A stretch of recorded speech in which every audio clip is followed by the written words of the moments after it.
Hi, I'm Wesley. I work at the University of Utah Writing Center, and today we're going to talk fiction. As I cite my sources, it's going to appear on the screen next to me in MLA formatting.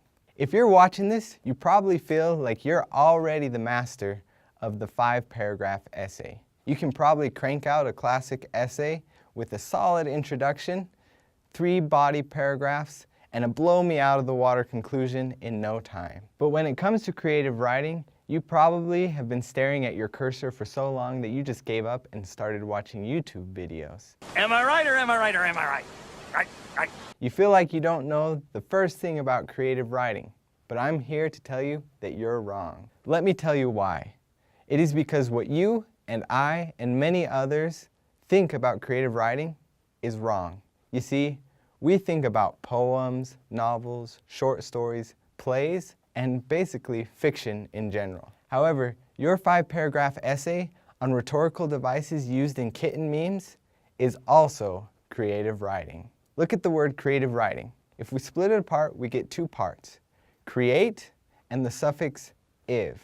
Create means to cause something to come into being. The suffix iv means to express tendency or function of. So what you did in your 5-paragraph essay on rhetorical devices used in kitten memes is create an original idea and put it into a form or genre, just like when Dr. Seuss put his idea of protecting natural resources in the Lorax. In a study done by Leigh Casorla, one student, when asked to describe creative writing, said this: "Creative writing is writing in which the writer is concerned with craft. Academic writing is often creative writing, as are the genres more commonly listed under creative writing: fiction, poetry, drama, creative nonfiction, etc." So now that you understand that you do have what it takes to become a creative writer, you'd probably like to know the basics of fiction writing, the genre most commonly associated with creative writing. Well, it's very similar to your essay. First, you're going to start with what I call the bigger picture elements, and you're going to work your way down to the smaller elements. To start off, let's decide who your audience is going to be. What is your purpose in writing to that audience? What are your goals in writing in general? Knowing your audience is going to help you determine what form or genre you're going to use. If the purpose of your story is to argue a point, then you're going to be writing in more of a literary form. Take J.R.R. Tolkien, for example. His novel, The Hobbit, has captivated readers for many years. This is because his audience and his purpose were clear. His study of Beowulf, a medieval epic, motivated him to explore his own writing. It was also at a time in his life when he was trying to come up with literature that would be entertaining to his children. So The Hobbit would fall somewhere in the middle of the spectrum, being both entertaining and intellectual. Another bigger picture element to look at is point of view. What point of view is your story being told from? Is your narrator omniscient, meaning all-knowing? Is your narrator speaking from first person or third person?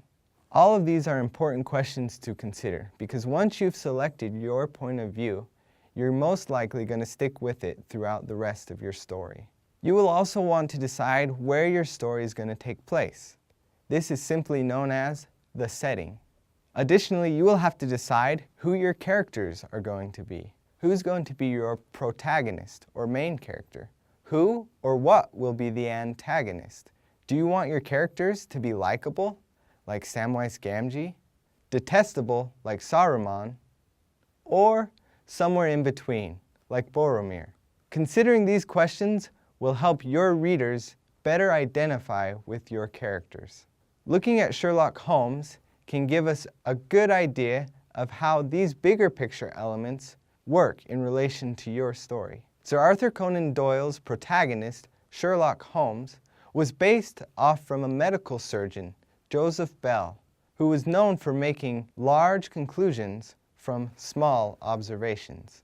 Not only does Doyle's personal inspiration provide him with iconic main characters, but it also provides him with an iconic point of view and an iconic setting. In this case, it is from the first-person point of view of a medical doctor, Dr. Watson, who tells stories that take place near 221B Baker Street. Once you have established your characters, it is easier to establish one of the most important elements of your story, conflict. Loosely put, conflict can be described as what a character wants and what is stopping him or her from reaching that goal. For instance, Frodo wants the ring to be destroyed. The principal villain, Sauron, and several lesser villains want to prevent him at all costs from destroying the ring because of their own personal interests. This creates tension, which is the essence of conflict. You get to decide whether your conflict will be internal, meaning mental or emotional, or external, meaning physical obstacles. Frodo has obvious external conflicts, but Tolkien adds the additional element of internal conflict as Frodo fights the urge to put the ring on. Conflict is the main driving force of your story. Next up is plot. Robert McKee, in his book, Story, go figure, says that plot is the writer's choice of events and their design in time.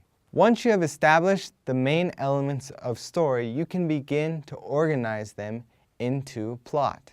There are many different styles of plot. The basic plot looks like this.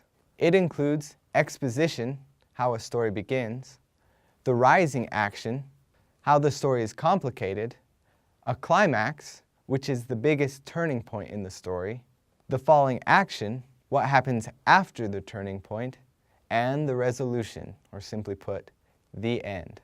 There are other plot forms that include more complications and conflict, such as this kind of plot.